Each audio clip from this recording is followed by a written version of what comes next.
Smart Strategy vous est présenté par Circle, powered by Square.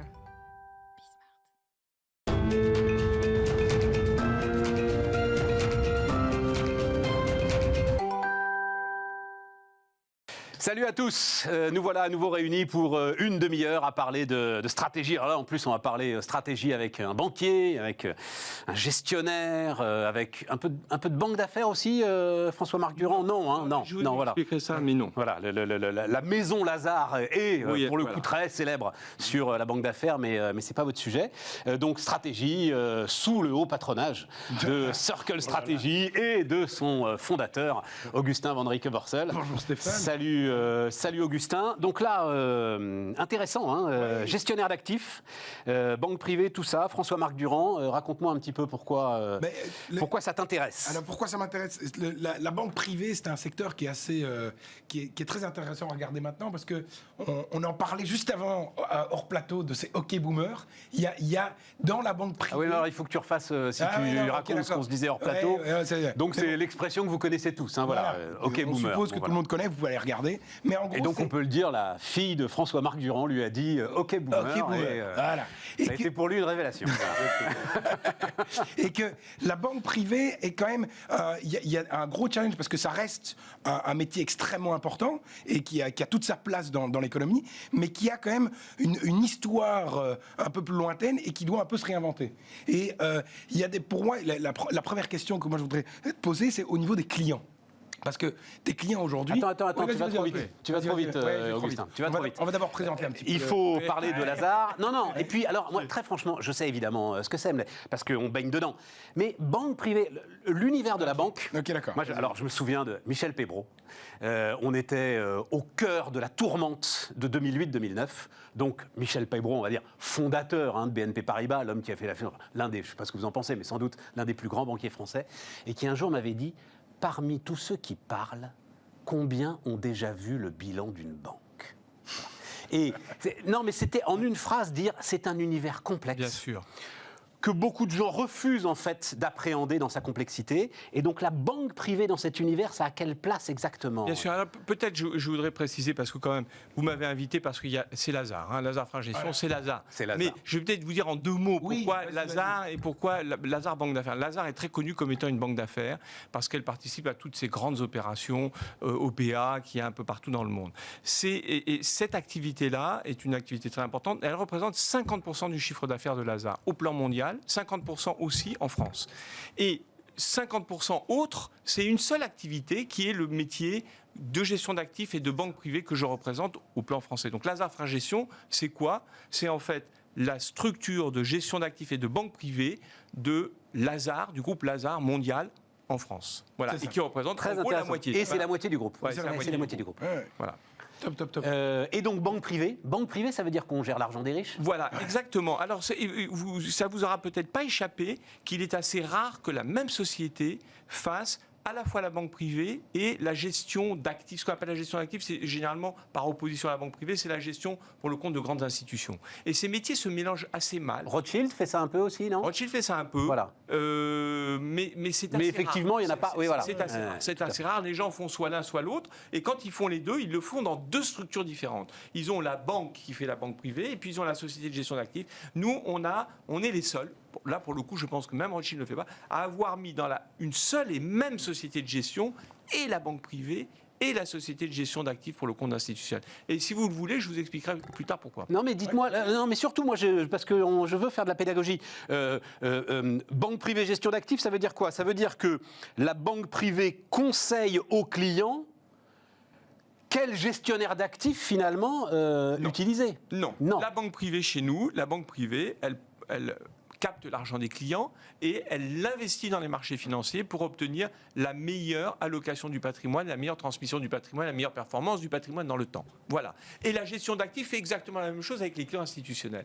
Ce qui fait que ça ne se mélange pas, c'est que ce sont des mentalités, des mondes qui ont toujours vécu séparés. Alors que tes clients quelque part, Stéphane. Mais non, mais attends, parce que ça m'intéresse beaucoup. Typiquement, prenons les 7 000 ou peut-être même 8 000 milliards d'euros d'actifs de BlackRock aujourd'hui. BlackRock, ils gèrent pour le compte de clients particuliers et aussi pour le compte d'institutions. La plupart de ces entreprises-là gèrent des institutions, exactement. Et pas le compte des privés, ou le compte des privés par le biais de personnes qui collectent cet argent-là et qui vont le confier à BlackRock, mais c'est du B2B, tout-ci, mais pas du B2C. Juste, je vais finir. On va être client du Crédit Agricole, on peut se servir de la banque privée du Crédit Agricole, et c'est Amundi, la filiale du Crédit Agricole, qui va faire la gestion d'actifs et qui va être... Et qui va éventuellement utiliser BlackRock comme sous-traitant sur tel ou tel sujet. Nous, c'est très différent. C'est les clients. Nous avons dans la société de gestion Lazard Frères Gestion à la fois les clients de banques privées et les clients de grandes institutions. Alors, quel est l'intérêt de la chose ? Je vous dis, il y a deux intérêts. D'abord, il y a un intérêt. Le monde de la gestion pour le compte de grandes institutions est un monde technologiquement très évolué, avec des calculs d'enveloppe de risque, avec des trucs d'attribution de performance. Enfin, c'est très technologique, très technique, très scientifique. Le monde de la banque privée, très peu. Et donc, nos banquiers privés et nos clients privés bénéficient de cet environnement-là puisqu'ils vivent dedans. Et pourquoi est-ce que vous êtes les seuls à le faire ? Pourquoi les autres ne le font pas ? Par inertie, je pense. Par inertie. Par inertie. Ou est-ce que c'est pas parce que la banque privée a aussi, alors on a l'image des banquiers suisses par exemple, la banque privée gagne aussi parfois à être discrète, finalement, d'une taille, je ne vais pas dire familiale, mais non. Franchement, c'est pas ça. Il y a après, dans beaucoup de maisons, une logique d'antagonisme entre les deux. Et la banque privée, les banquiers disent, écoutez, moi, beaucoup fonctionnent ce qu'on appelle en architecture ouverte. Vous savez ce que c'est que l'architecture ouverte ? L'architecture ouverte, vous êtes un banquier, vous dites à votre client, écoutez, moi, je vais vous défendre au mieux vos intérêts. De temps en temps, c'est ma propre banque qui gère très bien, et là, on va lui confier. Mais il y a plein de choses qu'elle ne sait pas faire, qu'elle gère mal. Il y a des moments où ils sont très mauvais, etc. Et donc, on va le confier à d'autres. Et vous aurez toujours les meilleurs. Un jour, ça va être un tel. Un jour, je vous mettrai du BlackRock. Un jour, je vous mettrai du Fidelity. Voilà. Et ça, ce modèle-là, il existe. Il sous-entend que le banquier privé est contre sa propre entreprise et dans l'intérêt du client. Nous, on pense que notre entreprise, elle fait des bonnes performances et il n'y a pas raison d'aller chercher ailleurs. Dès qu'on va chercher ailleurs, on perd de l'information, on perd de la sécurité, on risque d'avoir un Madoff ou je ne sais quoi, qu'on aura cru que c'était très bien et qu'en réalité est une catastrophe. François-Marc, mais enfin, on gagne en indépendance au service du client ? C'est un choix. C'est un choix. Voilà, non mais c'est très intéressant. C'est la cohérence. On sait ce qu'on met chez les clients. Il n'y a pas de et les clients risquent pas de se faire, comme on disait, madoffer. Et notre gestion, on fait en sorte qu'elle soit toujours au mieux. Non, puis, quand tu pars sur une architecture ouverte, la valeur, la value proposition, comme on dit, elle commence à franchement diminuer parce que à la base, au final, ta banque retail, elle peut faire ça aussi. Ouais. Et donc, si tu te dis en fait, moi j'ai plus de valeur, la seule truc c'est que j'ai un beau bâtiment avec des sièges en cuir. Non, j'ai quand même la valeur d'expert. Ok, vous êtes riche, mais fondamentalement, vous passez pas vos journées à faire ce que moi je fais, c'est-à-dire étudier les meilleures propositions, les meilleurs rendements et avoir une vision professionnelle de votre patrimoine et de votre c'est là le challenge, c'est de se dire, ok, est-ce que j'ai vraiment les experts ? Oui, mais alors, absolument. Donc vous avez tout à fait raison. Ce que font les banques privées, la plupart des banques privées, elles disent, écoutez, moi, je vais vous offrir de l'ingénierie patrimoniale. C'est-à-dire que je vais structurer votre patrimoine. Si vous avez des problèmes de transmission avec vos enfants, si vous avez quelque chose, l'outil professionnel, une holding, je vais vous structurer tout ça. Ça mange pas de pain. C'est du travail de juriste. Il n'y a pas d'incertitude. Et puis, je vais m'arrêter là. Je vais vous offrir du service aussi. Je vais être très proche de vous. Je vais vous appeler tout le temps, etc. Et ça s'arrête là. Je ne vais pas aller jusqu'à l'essentiel, qui est la gestion du patrimoine et la performance que vous allez avoir. Pourquoi ? Ils ont démissionné parce qu'ils ne savent pas le faire. C'est ça. La plupart ne savent pas le faire. C'est très intéressant. Alors, je vais vous dire, Lazard Frères Gestion, quand même, ça c'est important, on a été sur le seul critère de la performance. Il y a un classement qui existe en France, qui est le classement qui est européen, Fund Class, meilleure société de gestion en France, 11 années d'affilée, meilleure société de gestion en Europe pour la 4e année d'affilée. C'est ça. Voilà. C'est le moment, tu sais, c'est le moment vendeur de l'émission. C'est le moment où Madame Veolia est venue nous dire nous offrons un avenir extraordinaire à ceux de Suez. C'est le moment où Maison du Monde nous a dit mais notre logistique est exceptionnelle et respecte l'environnement comme jamais. Que je sois mauvais. Non, c'est le moment vendeur. Voilà, c'est le moment vendeur. Il en faut un petit. Bon, stratégie. Allez. Du coup, alors moi je voulais revenir sur tes clients parce que la base client d'une banque privée, elle a quand même tendance à devenir de plus en plus âgée. il y a un moment où tu dois aller chercher tes clients plus jeunes. Est-ce qu'aujourd'hui, chez toi, c'est un challenge ou pas? Oui, alors moi j'ai fait un truc aussi qui est assez atypique, c'est que j'ai une équipe très importante, une vingtaine de personnes, de banquiers de très haut niveau, dont le seul métier est d'aller chercher des clients. Ils ne font rien d'autre que ça. Dans notre jargon, on appelle ça des hunters. C'est ça. Et pas des farmers. C'est-à-dire que leur métier, c'est que chaque année, c'est un métier très dur, parce qu'on leur dit, vous devez aller chercher des nouveaux clients cette année. Mais avant, les clients, on savait où est-ce qu'ils étaient, parce que c'était les aristos, les bourgeois. Enfin, il y avait des espèces de gens qui avaient de l'argent, et on savait qui c'était, et ça durait pendant plusieurs générations. Donc on voyait le grand-père, on allait voir le petit-fils, et ça marchait très bien. Aujourd'hui, le type qui a une boîte dans la tech, en fait, il ne s'est pas payé son loyer, mais peut-être que demain, il va sortir avec 100 millions. Comment est-ce que tu l'adresses, lui? Comment est-ce que tu vas rechercher tes nouveaux clients, en fait? Très en amont, comme tu le dis, on va entrer dans les réseaux d'entrepreneurs, voire créer des réseaux d'entrepreneurs. On a créé un réseau d'entrepreneurs dans différents bureaux de province que nous avons, en faisant des groupes d'entrepreneurs, et on vient faire parler des spécialistes, etc. Et on fait du networking auprès des entrepreneurs. Ça, c'est une partie très importante de la chasse, qui est une chasse dans le dur. Hein. C'est ça. Voilà. Mais il y a quand même une chasse qui est plus simple, c'est que, en fait, quand les clients sont contents, et les clients ont été contents, eh bien, ils recommandent à des clients. Et donc, on a aussi développé des techniques commerciales pour bien dire, quand on rencontre un client, vous êtes satisfait, bien s'il vous plaît, est-ce que vous pouvez... Parce que la chasse est très nouveau dans TripAdvisor. Voilà. Mettez-nous 5 étoiles sur le TripAdvisor des riches. Et puis, il y a une troisième source qui est assez connue, c'est les apporteurs d'affaires. Il y a des, oui, voilà, des banquiers d'affaires qui peuvent être des apporteurs d'affaires. Pognon Advisor. Parce qu'en gros, la chasse de clients dans les banques privées, c'est assez neuf. Avant, on était fiers d'être chez Lazare. On n'avait même pas besoin d'aller. On n'attendait pas qu'un banquier nous appelle. On était là, c'est génial, je suis accepté chez Lazare. J'ai réussi à mettre 2 millions de côté, 10 millions de côté, je peux arriver chez Lazare. Aujourd'hui, quel type de filtre que tu mets pour avoir ton client? Parce qu'avant, c'était très simple, c'est t'as de l'argent, tu viens, t'as pas d'argent, tu viens pas. Le problème, c'est qu'aujourd'hui, le type qui a de l'argent, il a peut-être reçu de mémé, mais il a que ça, et à côté de ça, il a rien. Et le type qui a vraiment de l'argent, aujourd'hui, il n'en a pas. Et c'est celui-là que tu dois aller chercher. Alors, nos prospects qualifiés sont ceux qui ont soit un certain montant d'épargne, de l'ordre de ce que tu indiquais. Bien entendu, ça peut être bien. C'est quoi? Parce que moi, j'ai combien pour pousser la porte de Lazare? Quelqu'un qui a quelques millions d'euros, 1 ou 2 millions d'euros, il peut pousser la porte. Ça va aller. Alors, après, on va regarder s'il y a deux choses. S'il a une dynamique.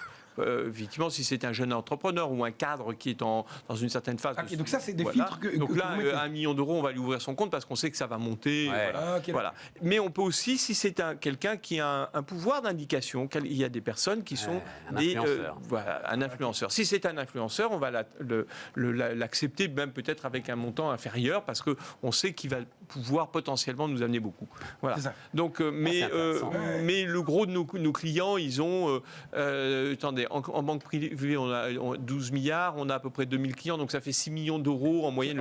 Sachant qu'il y a des clients à 1 milliard. Oui, évidemment, c'est ça. Mais donc, ce filtre-là, il est déjà structurel chez vous en disant, OK, si tu as 1 million, mais tu es influenceur, il y a une espèce de tic de box sur l'affiche, OK, ça va. Tu as 1 million et tu es juste le fils de Bobonne, il n'y a personne qui te connaît, ça passe pas. Voilà.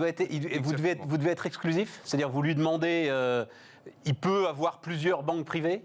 Le client de Lazare, La plupart de nos clients sont multibancarisés. Et ils ont au moins une banque concurrente. Pas tous, hein. Il y a des clients qui n'ont que nous. Voilà, je ne pense pas qu'ils soient plus malheureux. Mais c'est vrai que certains considèrent que c'est une bonne façon de diversifier le risque.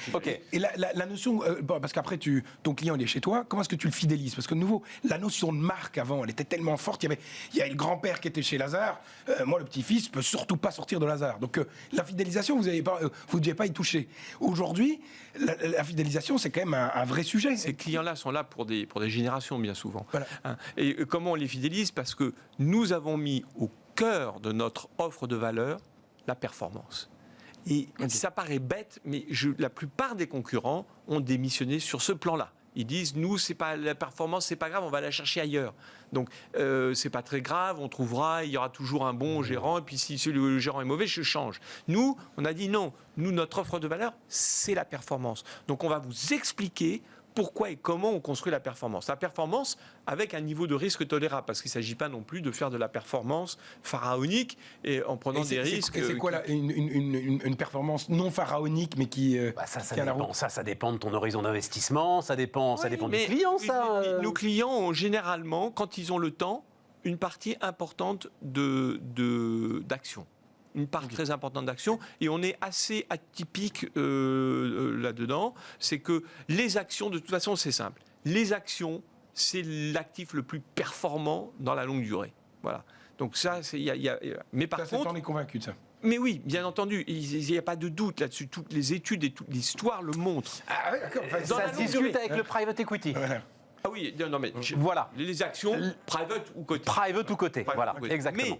Mais elles sont par contre plus volatiles que bien d'autres classes d'actifs. Et donc la question n'est pas est-ce performant ou pas, c'est performant, mais c'est comment réduire aussi cette volatilité qui est très souvent insupportable pour les clients. Les clients, ils me disent... Moi, c'est de l'argent pour dans 10 ans ou 20 ans, mais au bout de 6 mois, si la performance n'a pas décollé, ils m'appellent en me disant « Mais qu'est-ce qui se passe ? Je ne comprends pas, vous m'aviez dit que... » et... Ce qui s'est passé au mois de mars ? Voilà, par exemple. Par exemple. Et ça, non mais alors ça m'intéresse aussi, François-Marc. Ça veut dire que même les clients les plus avertis, quand même, enfin les clients de Lazard sont les clients les plus avertis, ils ont quand même tendance à vouloir vendre au plus bas et à vouloir acheter au plus haut ? Oui, alors nous, on a une spécificité, quelque chose qui est aussi formidable dans notre stratégie d'entreprise, c'est que dans la banque privée, il y a plusieurs offres de services qui coexistent un peu partout. Une offre qu'on appelle l'offre de gestion pour compte de tiers, gestion sous mandat, et puis il y a une autre qui s'appelle l'offre de conseil. Et puis une troisième qui s'appelle l'offre d'exécution. Alors c'est quoi ? L'exécution, c'est le client, il sait très bien ce qu'il veut, et il vous appelle, il dit j'ai des Peugeot en portefeuille, je veux les vendre. Ou là, vous êtes broker, on appelle broker sur les marchés. Alors là, c'est comme du brokerage. Voilà, ça s'appelle la RTO, réception, transmission d'ordre dans notre jargon. La deuxième offre, elle est plus smart, elle est équilibrée, c'est le conseil. C'est-à-dire, vous appelez le client, vous lui dites ah ouais, voilà, en ce moment on pense que voilà, il y a peut-être un peu de rotation, il faudrait plutôt jouer les valeurs de l'aéronautique si jamais il y a le vaccin, etc. Et le client vous dit ah oui, effectivement, bonne idée, bon bah alors faisons ceci, faisons cela. Donc la décision elle appartient un peu aux deux. C'est moi je donne le conseil et puis finalement le client qui choisit. In fine, c'est le client qui choisit. Et nous on fait la gestion sous mandat. Donc on dit au client écoutez, vous ne vous occupez plus de rien. On va définir avec vous à quel risque vous acceptez, quelle période, on va discuter ces choses-là. Mais par contre, après, nous sommes les professionnels. Faites-nous confiance. C'est ça. Et nous, on a 95% de notre activité, c'est de la gestion sous mandat. C'est totalement atypique dans le monde de la banque privée. C'est ça. Et du coup, la durée de vie d'un client, vous arrivez à la tirer sur un terme. C'est très long. C'est très long. Alors, évidemment, si je prends l'âge moyen dans l'entreprise du client, je vais avoir quelque chose d'assez court. Pourquoi ? Parce que j'ai beaucoup gagné de clients récents. Donc ceux-là, je n'ai pas encore le temps de dire, ils sont probablement là pour 30 ans. Mais pourquoi il y a combien de temps, clients récents qui sont venus, pourquoi ? J'ai une collecte nette chaque année qui est énorme. Et donc ça contribue énormément à la régénération du fonds de commerce. Et c'est quoi ça ? C'est l'argent de la tech, par exemple ? C'est des fortunes d'entrepreneurs beaucoup, les clients ont été très contents. Donc ils ont beaucoup recommandé d'autres clients. Donc on a par du transfert, du transfert d'autres banques privées qui viennent chez nous. Il y a beaucoup de banques dans ce secteur-là, en banque privée, beaucoup de banques ont connu des grandes difficultés existentielles. Vous avez certainement lu dans la presse les difficultés qu'il y a eu avec UBS, les amendes, etc. Les clients n'ont pas été forcément toujours très heureux. Donc on a eu aussi on a bénéficié des erreurs des autres. Voilà. Et parce qu'il y a un autre truc que je trouve intéressant à regarder, c'est le métier même de la banque privée. Le métier à la base de la banque privée, c'est avoir des banquiers qui connaissent le terrain comme personne. C'est-à-dire qu'ils ont rencontré tous les comex de toutes les boîtes, ils savent les sous-jacents des régions, des trucs, etc. Et ils ont une connaissance du terrain qui est complètement dingue. Et que du coup, on se dit, ça c'est le mec sur lequel il faut miser, il peut prendre mon argent et investir.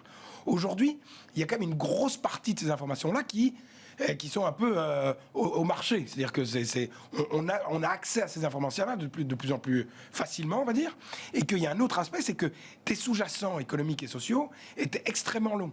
Et que du coup, il y avait une manière d'appréhender le métier aussi. Aujourd'hui, on se retrouve avec des sous-jacents économiques et sociaux qui sont tellement courts, avec une donnée qui commence à être libre. C'est quoi la valeur au final d'un banquier là derrière? Est-ce que c'est... Alors, vous ne voulez pas me poser la question, donc je vais la poser pour pouvoir y répondre. Qu'est-ce qui fait qu'on choisit Lazare plutôt qu'ailleurs? Et moi, je vous le dis, ce qui fait qu'on choisit Lazare, c'est parce que j'ai mis au cœur de... Oui, ça, tu as déjà répondu. Mais à mon avis, je crois que c'est une femme qui dirige la banque privée de BNP Paribas. Si elle venait là, elle dirait la même chose quand même. Mais je ne crois pas. Ça, je ne crois pas. Invitez-la, et faites le test. Et si elle n'écoute pas l'émission, on va pas faire banque privée toutes les semaines non plus. Vous allez voir que la plupart des banquiers, on lui demandera. Nous, c'est le conseil qu'on donne généralement aux clients. Mais peu importe. En tout cas, la performance. L'important, c'est pas seulement de le déclarer. L'important, c'est de le réaliser. Et donc, vous me posez pas. Donc, c'est les classements, quoi, en fait. Donc, c'est comment vous faites pour réaliser. C'est quoi votre ingrédient? Parce que c'est ça le sujet. Il est pire qu'un responsable politique, tu sais.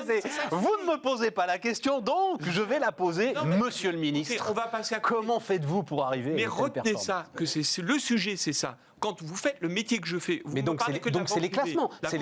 La banque privée, c'est la moitié de mon métier, l'autre moitié, c'est la gestion pour le compte des institutionnels. Mais ce qui est important, c'est quand vous gérez l'argent des gens, c'est d'être performant. Donc comment vous faites pour être performant? Vous avez en France, on parlait de ça juste avant quand on papotait tous les deux. Il y a, quand l'industrie automobile, il pleure, il crève la faim parce qu'il y a 15 constructeurs qui se tirent la bourre sur le marché automobile dans le monde.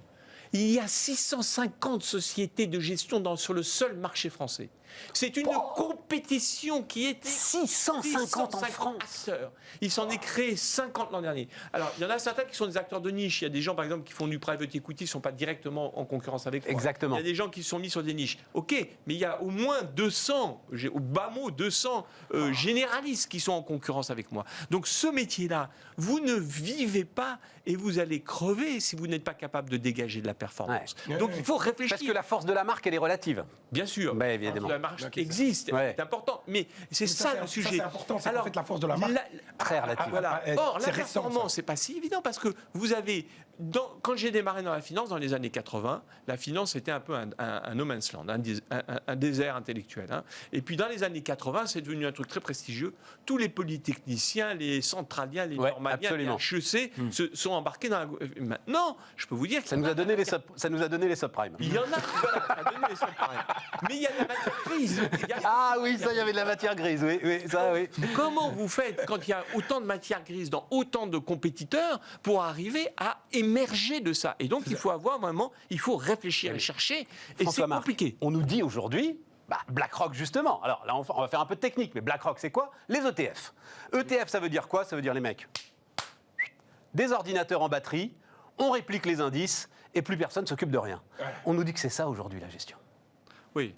Alors, moi, je vais vous dire, ça c'est un réflexe personnel.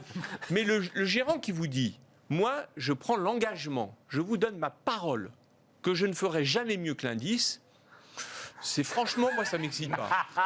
Voilà. Oui, mais ça veut dire qu'il ne fera jamais moins bien non plus. Non, mais il ne fera jamais mieux. Alors moi, je fais beaucoup mieux que les indices. Voilà, structurellement. Et dans le temps, je fais beaucoup mieux que les indices. Tous les ans. Le métier d'une banque privée, c'est de faire mieux que l'indice. Là, il y a c'est le métier de tous les gérants, finalement. Sinon, vous êtes mort. Il y en a beaucoup qui meurent. Mais sinon, il y a une autre... Alors, elle est vraie ou pas, cette histoire du singe du Wall Street Journal? Donc, le singe, qui prend des fléchettes, qui lance sur des valeurs, et le Wall Street investit sur le portefeuille de valeurs qu'a désigné le singe en lançant ses fléchettes. Et il a assez souvent des résultats tout à fait satisfaisants. C'est pas impossible. Voilà. Alors, moi, je vais vous dire que j'ai mesuré, par exemple, on en parlait avec Augustin juste avant de démarrer. Moi, j'ai une chose auquel je crois, c'est la lecture du cycle économique. Je ne vais pas vous faire la leçon parce qu'on n'a pas le temps, c'est pas le lieu pour le faire. Mais j'ai matière à vous expliquer pourquoi je suis meilleur que mes concurrents dans la prédiction des cycles économiques. Voilà, on a mis tout en place une batterie de compréhension du cycle économique. Le cycle économique, c'est quelque chose qui se déroule dans la longue durée. Il n'est pas aussi, j'allais dire, volatile et saccadé que le cycle boursier, la bourse. Mais le cycle économique, vous pouvez le voir et le lire. Plus court qu'avant. Oh, mais c'est une grande discussion, Augustin. Ah, ça, non, pour le coup, tu rentres dans un débat d'économistes. C'est la conviction de François Marc. Il y en a d'autres. Donc ça, c'est pas. Mais ça veut dire, attends, mais parce que c'est une émission de stratégie. Mais ça veut dire qu'en termes de stratégie, c'est que le cycle économique et le cycle boursier, ils sont totalement corrélés. En réalité, les actions, dans les grandes phases de performance économique, performent très très bien, et dans les récessions, performent très très mal. C'est stupide de le dire, mais si vous le faites, si vous le lisez, travaillez là-dessus, vous allez être plus performant. Ça veut dire qu'en stratégie, même quand on s'appelle Lazare, la clé, c'est d'investir sur la data, sur l'algorithme, sur l'ensemble des outils technologiques qui te permettent l'intelligence. Exactement. Et l'intelligence humaine. Parce qu'il n'y a pas d'ordinateur qui fonctionne mieux que l'ordinateur que nous avons chacun dans notre cerveau. Parce que c'est l'économétrie que tu fais. L'économétrie, c'est beaucoup des bécanes qui tournent quand même. Bien sûr. Donc il y a beaucoup de calculs scientifiques derrière. Il y a beaucoup de recherches. Et d'essayer de comprendre un certain nombre de phénomènes. J'ai par exemple, pour détecter la fin d'un cycle économique, on a découvert un truc qui est complètement contre-intuitif. Tout le monde pense, et tout le monde a à l'esprit, moi le premier, que quand on arrive à la fin du cycle économique, l'économie se retourne et les résultats des entreprises plongent. Et que le plongeon des résultats des entreprises est la conséquence mécanique du retournement de l'économie. Et bien c'est tout à fait le contraire qui se produit.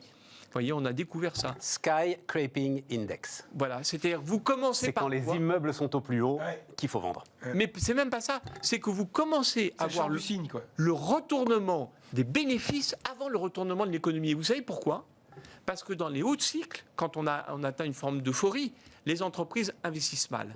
Elles n'ont plus tout à fait la rentabilité de leurs investissements. Et donc, elles embauchent, elles recrutent, elles construisent des trucs, etc. Elles dépensent beaucoup. Et elles n'ont, au moment où le cycle va se retourner, avant qu'il se retourne, plus tout à fait la top line qui augmente suffisamment. Et du coup, elles ont un effet saison négatif. Elles se disent, oh là là, mes résultats vont être en baisse. Et à ce moment-là, elles coupent tout. Et quand elle coupe tout, elle déclenche la récession. Il nous reste 2 minutes. Dernière question, Augustin. Dernière question. La banque privée de demain, c'est quoi ? Parce que... Allez, une réponse, c'est parfait. Alors, une réponse, une 50. La chose la plus importante, vous ne m'avez pas interrogé dessus, mais la grande transformation de notre métier qui est en cours, c'est l'ISR, c'est l'investissement socialement responsable. Absolument. C'est se soucier de la planète. Bon, la banque privée de demain, c'est quoi ? La banque privée de demain, elle va être complètement imbibée par ces problématiques-là. Voilà. Donc je pense que demain, si vous passez à côté de ces questions-là, réchauffement climatique, les réductions d'inégalités, etc., si vous n'investissez pas dans ces problématiques fondamentales, vous êtes...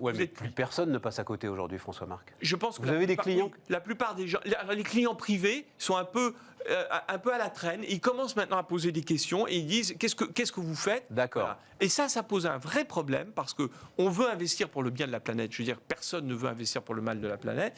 Le problème, c'est que tout le monde n'est pas d'accord sur ce qu'est le bien. Tout à fait. Et nous, moi, ça me pose un vrai problème philosophique. C'est peut-être pas le lieu d'en parler. Mais c'est que les sociétés de gestion en France gèrent 4 000 milliards. Donc c'est énorme. On brasse des montants de capitaux. Donc notre rôle par rapport à l'économie réelle est considérable. Et malheureusement, on ne peut pas être les décideurs de ce qui est bon pour la planète à la place des politiques, des cercles démocratiques, etc. Ce qui va nous permettre un nouveau mot, taxonomie. Voilà, urgence à établir une taxonomie. Bien sûr. Un référentiel. Un référentiel démocratique. Parce que c'est des décideurs. Et opposable, parce que vous avez quand même le souci peut-être de comptes qu'on pourra aller demander à vos clients dans quelques années. Voilà. Donc voilà, tout à fait. Bon, on est au bout. C'est un magnifique mot pour la fin. C'est un magnifique mot pour la fin. Taxonomie. À un moment, il y avait le moral des patrons belges comme indicateur avancé en Europe. Oui, absolument. Le moral des patrons belges, je ne sais pas pourquoi. Mais... François-Marc Durand, donc le président de Lazare Frères Gestion, nous a accompagnés. Et la semaine prochaine, on continue la stratégie. Smart Stratégie vous est présenté par Square.